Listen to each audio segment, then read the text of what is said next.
स्वामींच्या नामजपाने किंवा स्वामींचं सतत नामस्मरण केल्याने आपल्या दुःखाची किंवा वेदनांची तीव्रता कमी होऊ शकते का? कसं आहे सांगू का, की आपण मगाशी सांगितलं की प्रारब्धाचा आपण विचार केला तर नामस्मरण केल्याने दुःख कमी होतच. आता याच्यावर एक छोटीशी कथा आहे, मी तुम्हाला सांगतो, आपण ऐकली असेल. स्वामी महाराजांचे अगदी जवळचे भक्त म्हणजे चोळप्पा महाराज आणि त्यांच्या ज्या धर्मपत्नी होत्या त्या म्हणजे येसुबाई माता.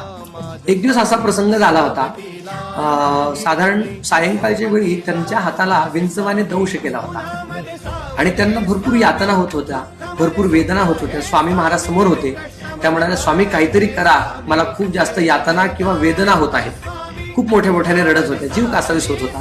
तेव्हा स्वामींनी काय केलं, त्यांच्या पायातला जोडा त्यांच्याकडे फेकला आणि याच्यामध्ये हात घाला असं स्वामींनी सांगितलं. येसुबाई मातेला असं वाटलं, हे असं स्वामी का मला म्हणताय? म्हणजे त्या म्हणाले, स्वामी मी एवढ्या वेदनेमध्ये आहे तरी पण आपण माझी थट्टा किंवा चेष्टा करत आहात.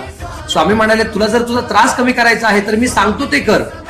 तर त्यांनी काय केलं, त्या जोड्यामध्ये हात घातला आणि जसा त्या जोड्यामध्ये हात घातला तर विंचवाचा जिथे दंश झालेला होता त्या ठिकाणी थंडावा जाणवला आणि त्या यातना वेदना कमी झाल्या. म्हणून जेव्हा स्वामींचं नाम जवळ आहे तेव्हा दुःख आपल्याला जाणवत नाही, परंतु दुःखामध्ये जर आपण स्वामींचं नामस्मरण सोडलं की त्या दुःखाची तीव्रता अधिक प्रमाणामध्ये आपल्याला जाणवते.